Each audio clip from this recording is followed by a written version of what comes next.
Thank you all for joining us here today. I am so pleased to be joined by some very special people. Ken Feinberg, who I'll be turning over the mic to, who needs no introduction. Former Senator Hank Brown, who is a model public servant. He has served our state very well.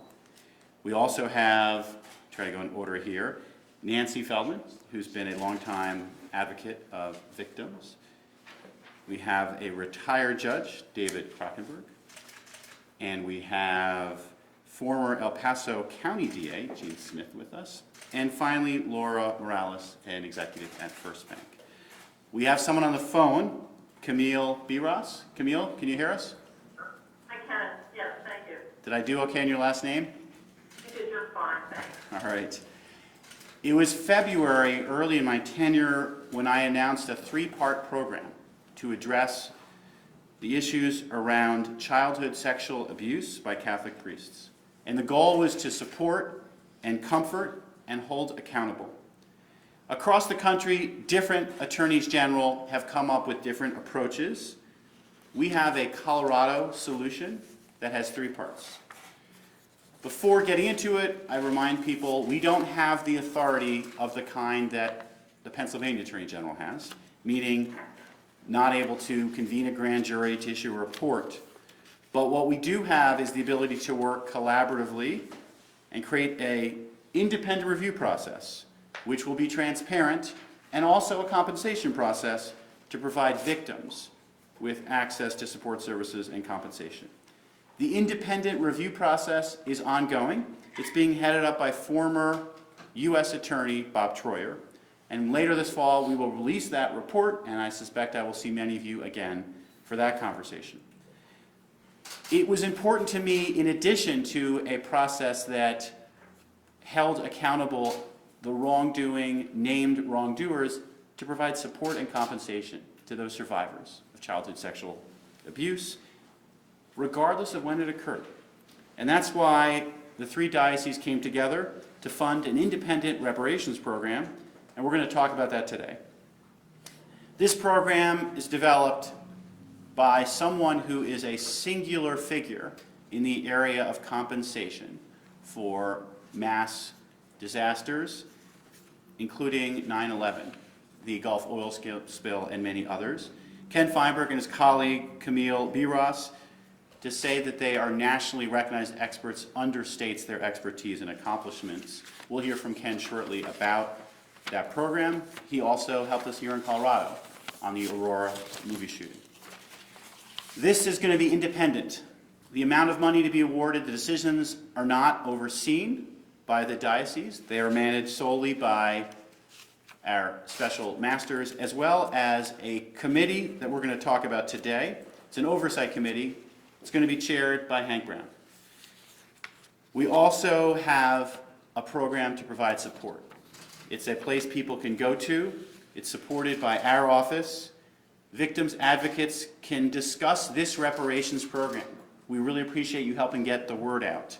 Hear stories of those who are survivors of childhood sexual abuse by priests. Assist claimants as they're working through this process and help them submit any documentation they need. After Mr. Feinberg and his colleagues work, the service will then help people find resources they need, getting support. I've talked to many people who have been victimized, who are survivors. The impact on their lives, it's hard to overstate. We want to help them improve, get treatment they need, and get a measure of acknowledgement that they were wronged. When someone's in this program, they are going to accept the claims that come through if they want to, and then there will be a public release of the report that will happen afterwards. We want the word to be out for purposes of the report process, for purposes of getting access to compensation. We have a number people can call. I'll say it, 720-508-6003. You can also go to our website, which is www.coag.gov/resources, and you'll see tab, Survivors of Childhood Sexual Abuse. This is an important step forward today. And we would not be able to do it without Ken Feinberg. As I mentioned, he's been at the forefront of providing compensation in the aftermath of many tragedies and challenging situations. Thank you, Ken, for joining us here in Colorado. Would you say a few words?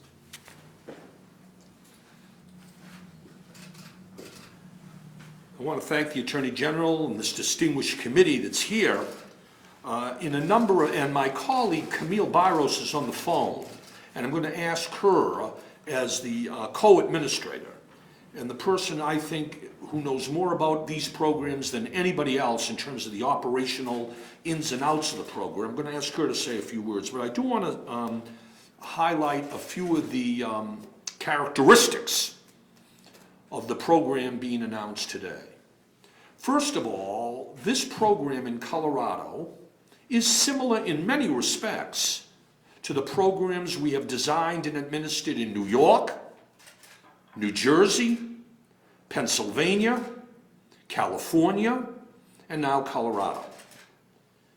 In that sense, this is one of 5 states that have asked Camille and myself to design and implement and administer these programs. But I must say that in one very important respect, Colorado is unique. And that is, in my opinion, the enlightened leadership of the Attorney General. In these other states, the Attorney General is not necessarily adverse to the program, but has not coordinated or worked with us. Here in Colorado, it is good to know that the Attorney General of the state sees how this program can really serve a community interest as well as the interest of those who have been wronged. So I thank the Attorney General for a unique role that he has decided to play with his office in Colorado. I also thank Senator Brown and the committee for their willingness to step up pro bono and oversee, as we have in other states, this program, which is rather unique in Colorado. Now, let me just highlight in 5 minutes the key provisions of the program we are implementing today here in Colorado. 1, the program is entirely voluntary. Nobody is required to submit a claim of abuse as a minor, sexual abuse as a minor. Nobody is compelled or mandated to do so. It is purely voluntary, and each claimant will decide for himself or herself whether to participate. 2, as the Attorney General highlighted, Camille and I work independent of the 3 dioceses in Colorado. We've worked with the diocese in getting the protocol set up, established, designed. But once we start evaluating individual claims submitted to us in confidence, our decisions as to eligibility, as to the amount of compensation, cannot be challenged by the diocese. They have agreed in advance to be bound by the independent decisions that Camille and I render. That's a very important provision. There are no appeals to the courts or to the church. Our decisions are final and binding. Once the claimant knows that the claimant is eligible and will receive X dollars, the claimant only then will the claimant sign a release. I will not litigate, I will not sue, I will not go to court. But that decision doesn't have to be made by the claimant until and unless the claimant is satisfied with the amount that's offered that claimant. 3, the program is entirely confidential. Unlike 9/11, unlike the BP oil spill, unlike some of the unlike Aurora, where I was asked by Governor Hickenlooper to come in and design a similar program for the victims of the Aurora, Colorado Dark Night movie shootings, and spent some time in Aurora, Colorado. Here, you're involved with individuals who for many, many reasons don't want their name exposed, don't want any publicity, are embarrassed, and are very concerned that if they file a claim, that claim will be publicized. No, no. The program is guaranteed to be confidential. The Attorney General has signed on to that confidentiality. If a claimant, if an individual wants to go public, that's up to the individual. But neither the administrators nor the church will have any role to play in any type of public disclosure of an individual name.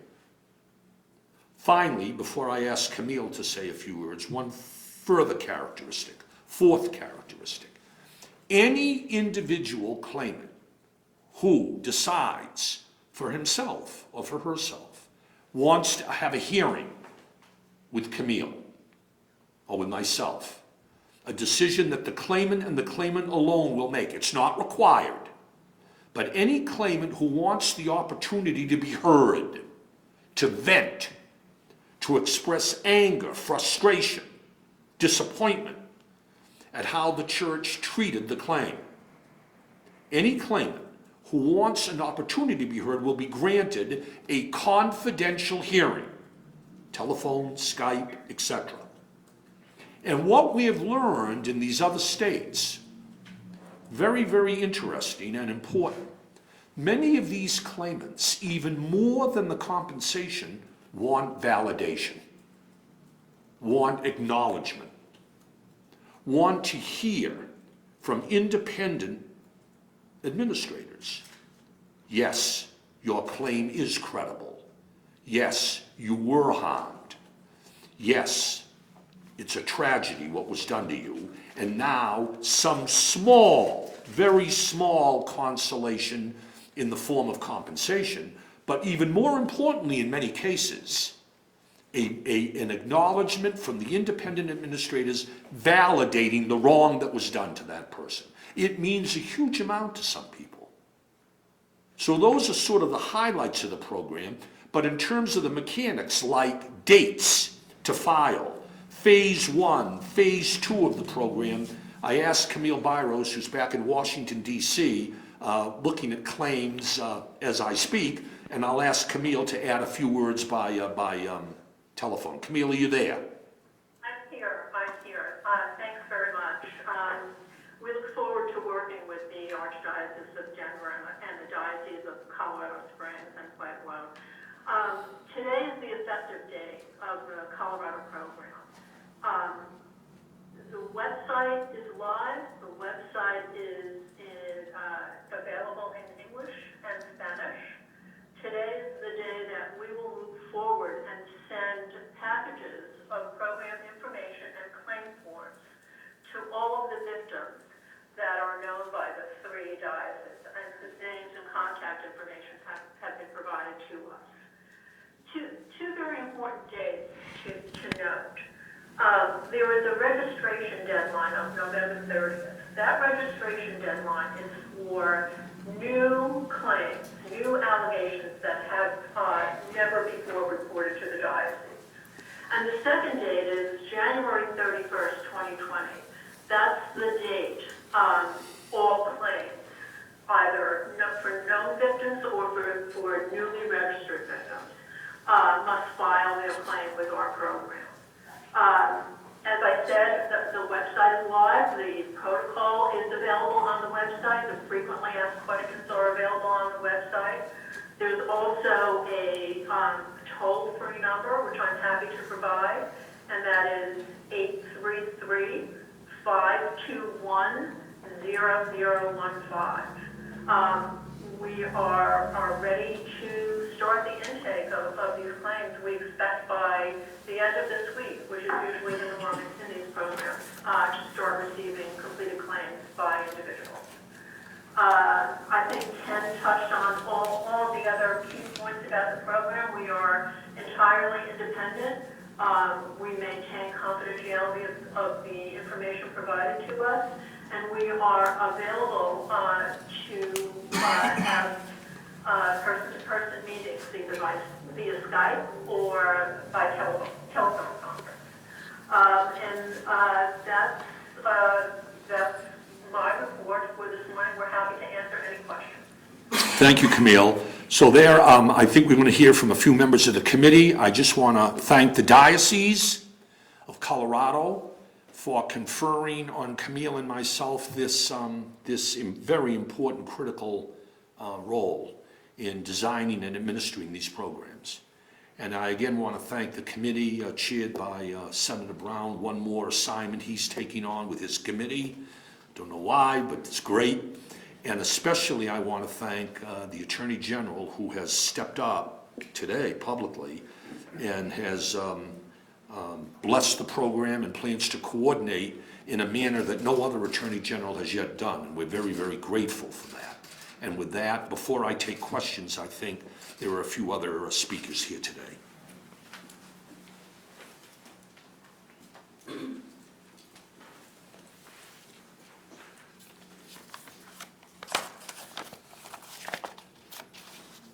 General, I want to express the committee's appreciation for your leadership on this project.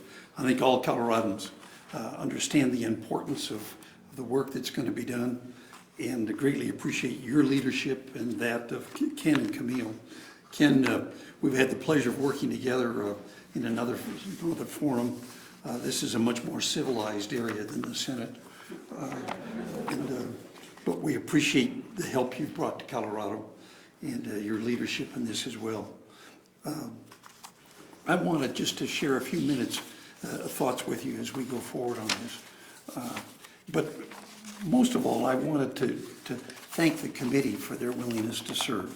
The Attorney General has introduced the committee, but they serve without compensation, and they have spent a great deal of time going through the details of the procedures that are laid out, and I think are dedicated, as you'll find, to making sure this is a free and independent and open process more than anything else. The sexual abuse of minors is a societal problem that affects both public and private institutions across our country. It includes both priests and the Catholic Church. The harm that has been done to victims of childhood sexual abuse is real and it's profound. It cannot, of course, be undone, but we hope that the suffering can be lessened, and victims deserve and through this process will receive acknowledgement of their suffering and our very best efforts to provide fair and adequate reparations to assist them in their individual healing paths. Let me emphasize, in addition to Ken's very clear explanation of the process, that no individual will be required by this process to sign a waiver unless they do it voluntarily. Participation in the process up to the point where they accept or reject a claim does not jeopardize their ability to bring separate action if they so choose. So all of the options are still available to the victims of this. This is solely an effort, I think a remarkable effort by the Catholic Church to deal fairly and equitably with the victims in this area. The diocese in Colorado recognize that there's a problem of historic abuse in Colorado and that it's necessary to work to make amends, not only for the victims that were hurt, but with the community as a whole. Since 2002, the Colorado Diocese have put in place policies, procedures, and training to better protect our children, including the establishment of offices for child and youth protection and the extensive safe environment training. As the Attorney General has mentioned, in February this year, the Diocese and the Attorney General's Office announced this program where an independent third party will come in and conduct the review. That process has been spelled out and is available to you, and I think everyone stands ready to answer any questions you may have. As part of the diocese's ongoing efforts, we're announcing the independent reconciliation process that's been laid out for you. This program can't undo the pain and suffering, but it can involve hope for the victims and for the healing of our community. The two individuals that you've heard from, Ken and Camille, have a national reputation, one of excellence and one of fairness. and we believe they'll bring great credibility to a process that is meant to heal the victims. We've already gone through, I think, to some extent, the details of the program and the guidelines, but I want to assure everyone that the committee will be vigilant in making sure that the process is fair and that we are independent. I should emphasize that the individuals who serve on this committee do so as volunteers and without any compensation for their time and their efforts. The abuse of children by priests is a painful chapter in the Catholic Church's history and in our community's history. It's my hope that for these victims who choose to participate in the program, it will provide some comfort and real healing. I'd like to introduce my colleague, Independent Oversight Committee member, Nancy Feldman. Nancy, would you come forward?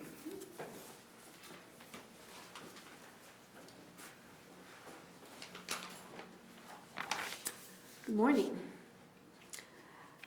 Throughout my career, I've had the privilege of getting to know people who unfortunately were victims of terrible crimes. I've seen the incredible strength and the resiliency of crime victims. I've also seen firsthand the challenges the crime victims face in their personal lives as well as through the court system. I've also seen the consequences of what can happen if crime victims do not have access to thoughtful and meaningful assistance in a way that respects each unique individual. Because of my experiences over the years, I feel that it is important for victims to have choices about how they want to move forward in their lives. This program will give victims the opportunity, if they so choose, to go through a non-adversarial process. Through this process, they'll be able to choose how much they want to share with the independent administrator, knowing that their information will be kept strictly confidential. That being said, victims are entirely free to share as much or as little information regarding the process and the award with anyone who they choose, including the public. Throughout this process, as well as long after it is over, victims must be able to access services and resources that they need to either begin their healing or to continue their healing. The Victim Assistance Hotline, is it a hotline? Warm line? Phone line, offered by the Attorney General's Office, will provide an opportunity for victims to talk with someone who can help them navigate resources and help them access the services that they need. I am truly honored to be a member of this Independent Oversight Committee. I look forward to working with my fellow committee members and the administrators to ensure that victims are treated with fairness, dignity, and respect to which they are entitled, and to ensure that their injuries and pain are acknowledged, and to ensure that the program provides them some semblance of justice. Thank you.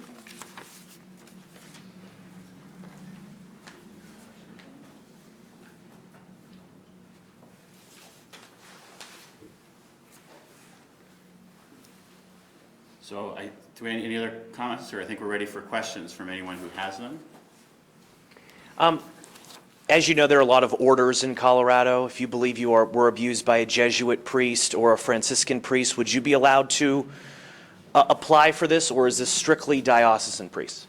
Camille, you can take that question, the first question from the audience. I would love if someone here... Here's the question. Is this program in Colorado limited to diocesan priests, or will it be open to special order priests as well? Diocesan priests and bishops of the various dioceses, not religious order priests. And would you be able... I'm a TV guy, and Camille, unfortunately, you sound great, but yeah, would you This repeat? program is limited by definition in the protocol to diocesan trained priests. It does not encompass special order priests or diocesan priests from other states who come to visit, etc. It's strictly a Colorado parochial program. Yes. Can you tell us the number of people who have come forward so far that will be receiving the packets? And also, can you talk about where the money comes from and how much money it could be? I can tell you that the money for compensating any eligible claimant is strictly diocese money.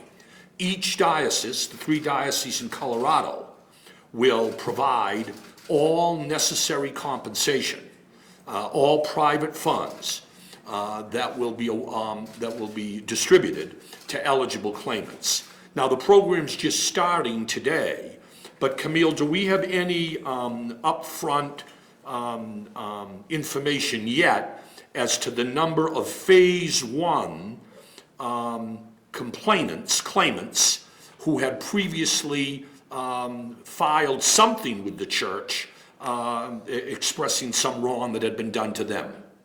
Yes, we do. We're sending out 65 packets today, and that's for all of the individuals whose names and contact information we received from the various dioceses. Now, let me just add to what Camille says. 65 relative to some other states is not a huge number, thank goodness. But Colorado did have a previous settlement program around 2005 and 6 that helped resolve a number of even older claims. So these claims, I think, primarily, although not exclusively, will come from the 2005 settlement program going forward to the current time. Do the dioceses have a limit on how much money they're willing to pay out, or is it essentially a blank check? It's essentially, there are no limits. Essentially, each diocese has told the administrators, there's no cap.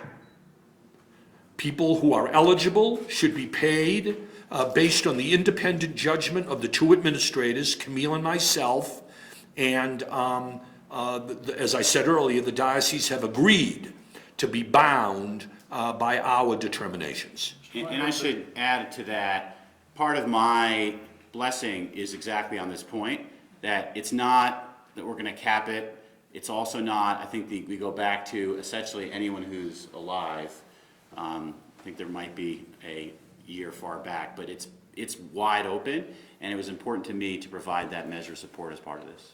How do you decide an amount of money? Is it in relationship to what you would think a court would do in a legal proceeding? No. How do you get to your number for a case? Now, that is a very good question. Basically, what we look at are a number of factors. I'll give you my sense of it, and Camille can supplement it as well. First, what is the nature of the abuse?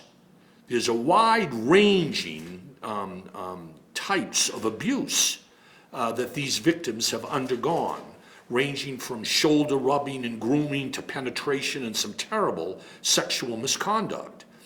So we want to know the nature of the abuse. We also look very carefully at the number of incidents of the abuse. What we have learned around the country is that there are victims who have been abused once, and there have been victims who have been abused over 100 times. And we think those 2 elements, more than any other, nature of the abuse and incident rate, very, very important.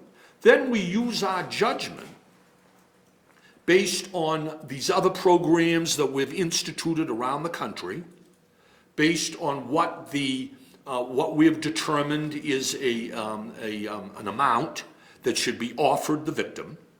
And if that claimant decides that that amount is for these purposes acceptable, that claimant then will accept the money and sign the release. We use a number of factors, historical information. We don't use trial information because trials are protracted, uncertain, go on for years. Some get a great deal of money, others get non-suited. There are settlements on the courthouse steps. This is more akin to a claims program than a parallel judicial proceeding. Mr. Feinberg, you talked about 65 packets going out. Are any of those 65 victims that have claimed abuse in the past 20 years? Camille, the question is, of the 65, do we know yet whether any or all of those 65 have claimed abuse in the last 20 years? I can't tell you that. I'd have to go back and look at the specific, each individual's specific information. We don't have that information. I would be surprised. I would be surprised if there was a claim more than 20 years old, because there's an assumption in my mind that if the claimant had filed a claim more than 20 years ago, that probably would have been handled in 2005 as part of the Colorado settlement program, but not necessarily. So there may be, once we examine the claims, we'll have a better answer to that question. And then the breadth And of, also, they may just decide now to come forward. Perhaps they didn't want to come forward at that time, so they may be coming forward for the first time. the breadth of the coverage, we know that some victims have committed suicide as a result of what happened. Are there heirs, are there family members allowed to turn in claims, and will those be addressed? Camille? I'm sorry, I can't. Heirs, will heirs or survivors of victims who committed suicide, would the estate of the victim be allowed to come forward with a claim in Colorado? No, not for the Colorado program. Based off your previous states, what are the ranges of typical settlements? The ranges in New York, Pennsylvania, New Jersey, and California, California's just starting a few weeks ago, range anywhere from about $10,000 for a claim to up to $500,000 for a claim. And who compensates you, Mr. Feinberg? Is it the Diocese of the State of Colorado? Diocese of Colorado. There was some independent money raised, and that was announced, Phil, in your press conference in February. I've heard that the church is paying for everything on the claims. I've heard the church is paying, Mr. Feinberg. Where did those dollars go, or where are those dollars going? The money that was raised independent was to support the independent special master Bob Troyer's work. This program is funded entirely by the diocese. Why isn't the report being released in tandem with this start of this program? You announced them back together in February, so why is that? We don't want to hold this up, frankly. We want to have, as soon as we're ready to have this open, we want to open the window to get people to come forward to start getting claims processed. We are working on the report, and we expect it later this fall.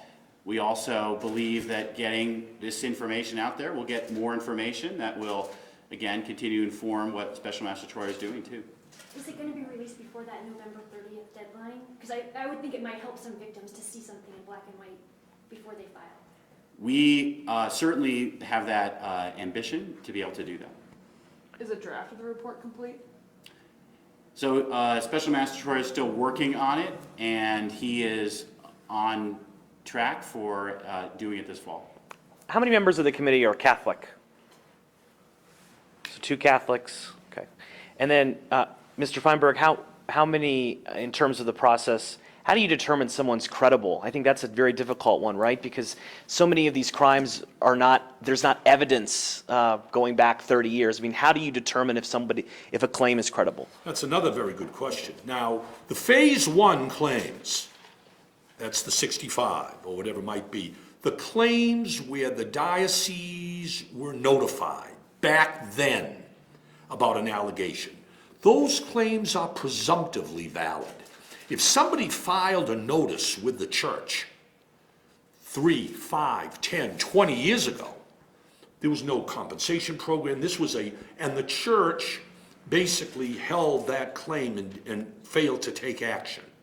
Those claims are relatively presumptively valid and can easily be corroborated with the witness with the claimant filling out the claim form. It's the Phase 2 new claims. Those are more difficult because the Phase 2 claims involve a new allegation that had never been brought to the attention of the church. And there, a fair amount of circumstantial evidence and credibility assessment has to be made by the 2 administrators. For example, a new claim brought against a deceased member of the clergy, where that deceased member of the clergy already has 7 allegations or 3 allegations against him. That claim is easier to process. It may be new, but there's circumstantial evidence that there were others complaining of that very same priest at the very same time in the very same church. The toughest cases, where credibility looms large, is an allegation, a new allegation, Phase 2, brought against a sitting priest or a priest who may have retired or may even be deceased, but we have no record of anybody ever complaining about that priest. And that's a credibility issue. We'll need more than just a bare allegation. And what that additional evidence might be, medical records of psychiatric help, etc., we look long and hard at those claims. Camille, did I get it right, or do you have anything to add to that? No, I think you got it right. On medical records of therapy sessions are incredibly helpful to support and corroborate the claim. We find that we are receiving that type of corroboration for a number of the new phase 2 claims. But also, just to get back to what you stated about new claims against recidivist abusers, we still require some sort of support. We don't just say that it's against a recidivist abuser, therefore you're eligible, and you don't need to provide anything more. We work very closely with the claimants to get them to provide us something, whether it's correspondence prior to the implementation of the program to law enforcement or someone at the diocese or a friend, whether it's diary entries or journal entries that they kept for many years. We work with them to try and have them provide some sort of corroboration because we don't want to just make a claim eligible with absolutely no support. Tony. Mr. Feinberg, I'm trying to connect dots. The Archdiocese here put out a statement with facts this morning that said there have been 0 incidents of sexual abuse of minors by an archdiocesan priest in the past 20 years. I asked you about the 65 and if they were in the past 20 years. And I want to make sure I'm accurate. Are those incidents that may have happened a long time ago that have just come forward now? Or do you believe the 65 that you're going to start dealing with today are incidents that have actually taken place the past 20 years? We'll have to, I'm sorry I can't give you it's a very good question. Camille and I will have to examine the 65 claims that we've sent out the packets and try and figure out exactly the chronology. I have no way of knowing as I stand here the dates and timing of those 65, and we heard from Camille she doesn't either. We'll have to verify what the diocese says when we look at the claims and when we receive the claims from the individuals. We haven't received any claims from individuals. We're sending out packets to the individuals that the church provided us a list, and we're reaching out to them and hear their story when they submit the claim.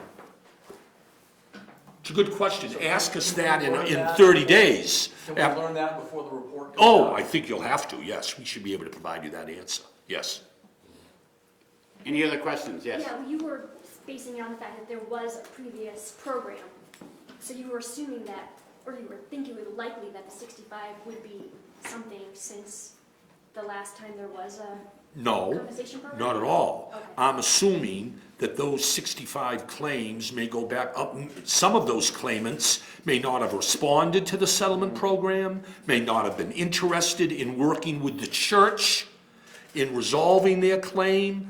I don't at all suggest that those 65 are post-2005. I said there's a presumption that a lot of them you would think would have settled. But until we look at the claims, until the claimant actually submits a claim, today's the first day, until we get the claimant's story in the claim form. Here's what happened to me, here's when it happened to me, and these are the circumstances. We can't give you any absolute accuracy because we haven't had a chance yet to hear from the claims.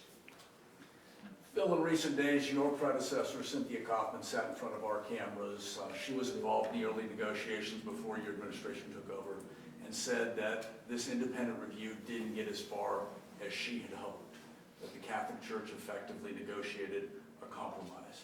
Your chance to respond to what she said, and do you have those same opinions? We have the report that's going to be issued.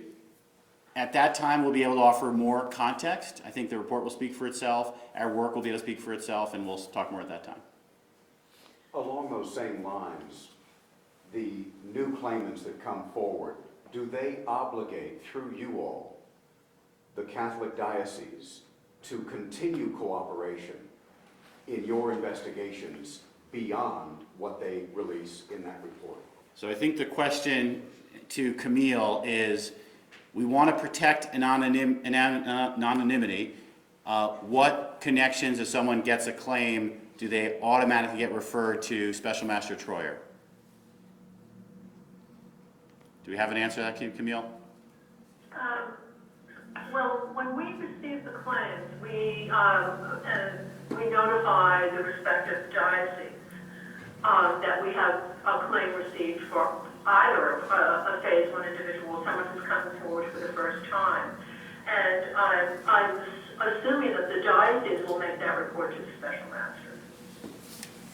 I can also say this, claimants who would apply to this program concerned about confidentiality, we would work very closely with the Attorney General to make sure that confidential information like names or contact information would not be part of any public report or anything like that. How we would redact that, as we've done in other states, but we would work closely with the Attorney General to make sure that that confidential information by a claimant whose family may not even know of the abuse will be maintained. And one related point, we want these two programs to coordinate with one another so that as more information comes out, Special Master Troyer can know about it. It's important to do that in the way that Mr. Feinberg's talking about. We're committed to protecting anonymity as well as to making sure that we're holding wrongdoers accountable. What exactly is the role of the committee? Is the committee going to oversee every single payment that's made, and how much information will you guys have access to? I can start and then ask the Senator to comment. But Camille has worked in these other states very, very closely with the oversight committees. Camille, I can mention it, but why don't you, as the co-administrator, mention your ongoing periodic contact with the various committees in other states? So I think they definitely take an oversight role. They review reports that we prepare, statistical reports. They have very good questions from time to time. And I think we have a very good working relationship with those programs that have committees. Not all of the programs have committees. Just as background, I might mention the committee has met prior to this time. We've reviewed in depth the protocol and studied it as well. So the protocol that lays out the path forward in this has been a product of review by the committee and approval by the committee. And that's a continuing effort. We'll meet again several times before our responsibilities are finished. And we'll continue to look at the progress to ensure that it's a fair and independent kind of review. We will not be ones that will set or review the ultimate settlements that are offered to claimants. That is a responsibility that Ken and Camille will have independently. So that is not something that comes under our purview, but the process that goes forward and in developing that system is something we'll be involved in depth. Mr. Feinberg, you talked about the money coming from all three dioceses. I think Catholics watching may want to know, is the money coming from their Sunday offering basket? Well, you'll have to ask the diocese that question, but I can tell you, based on my understanding with the diocese here in Colorado, no, that there will be an independent source of funds, whether it's mortgaging property, whether it's money that they have in an escrow account. I don't know that. You'd have to ask each diocese, but each diocese in all 5 of these states have made it very, very clear that the money is not coming from contributions from congregants and others active in the church. Why aren't any representatives from the diocese here today? This is about announcing the committee, and the committee is independent of the diocese. We did have the diocese with us when we announced the process at the beginning, including the independent review. I want to thank everyone here. Getting the word out is really important. We've shared with you the information that people can reach out. Please do what you can. We'll continue working to get the word out. I appreciate you taking the time to be here. Thank you.